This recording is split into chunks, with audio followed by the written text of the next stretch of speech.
You've just finished the code. The UI renders perfectly, the colors pop, and the layout looks exactly like the mockup. But the moment a real user touches it, it shatters. Visual beauty is not enough. If the screen doesn't help the user complete their intended task, the design has failed. That is why the full-stack developer design checklist exists. It serves as a mandatory pre-flight inspection before you ask for QA or show a feature to a client. It forces you to audit flows, map out edge cases, and verify accessibility baselines. Adopting this level of evaluation ensures that your work is centered on the user's needs, moving beyond simply fulfilling a technical requirement. Step 1 is establishing the foundation.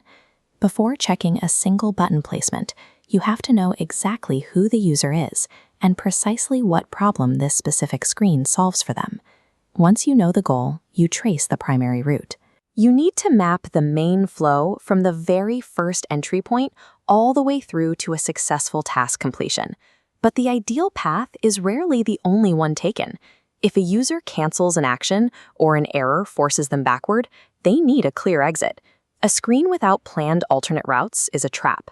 This checklist explicitly requires these flow validations. Looking here under User Flow, you have to verify that alternate paths are considered and that the user is not trapped. Building a UI without validating these complete flows creates dead ends in the workflow that quickly erode user trust. Now that the flow is mapped, we check the information architecture. The first question is simple. What is the absolute most important element the user must notice the second this page loads? You cannot present everything at once. Chaotic data has to be sorted and forced into a clear, readable structure.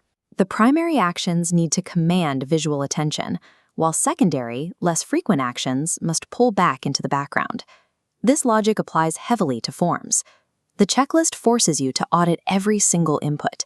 Labels must be clear. Only absolutely necessary fields survive, and validation errors have to appear directly next to the fields that cause them. The same scrutiny applies to tables and dashboards. You have to ask yourself if the view provides actionable metrics, or if it is just a raw dump of database fields. Section 7 outlines a specific guardrail for this. Vanity metrics are avoided. Every number on the screen must support a user decision. Refining the information architecture reduces the cognitive load on the user and helps prevent input errors before they happen. We tend to design for perfect conditions, when the database is full and the connection is fast. But you must also account for the hidden UI, Enki data states for new accounts, loading indicators, and success confirmations. You also have to handle failures explicitly. When an action drops, it cannot fail silently. You need clear, non-technical error messages paired with a way to retry or recover. Looking at the screen state section of the checklist, the prompt is blunt.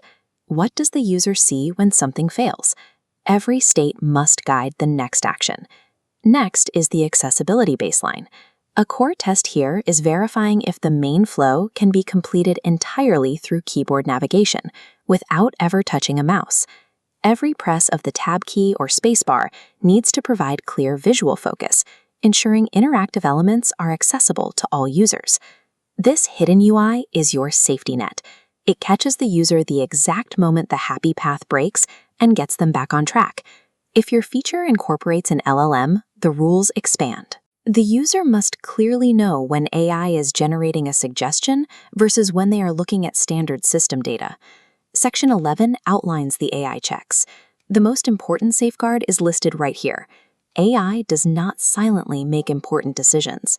You also need to control the scope. Whether it was an AI coding agent or overeager development, you must verify that out-of-scope features did not bleed into the current UI slice. Before handing anything off, you write the review notes. Document exactly what flow is supported, which edge states are handled, and explicitly list any known limitations. The final step is grading your own work. The checklist includes a simple 1 to 5 score. A 4 means it is clear, consistent, and useful. A 5 means smooth flow and polished edge handling. Objective self-scoring forces you to resolve issues before handoff, so you deliver a vetted product instead of an unfinished draft for QA to fix. Running through this checklist allows you to catch missing states, broken flows, and accessibility traps completely on your own, long before another human reviews the code. Proactively fixing these issues eliminates the friction of back-and-forth communication with design and QA teams. Download the checklist, build it into your daily deployment routine, and refuse to mark a ticket as done until you can honestly give it a 4 out of 5. The pre-flight design review is the absolute final verification that your work is truly ready for production.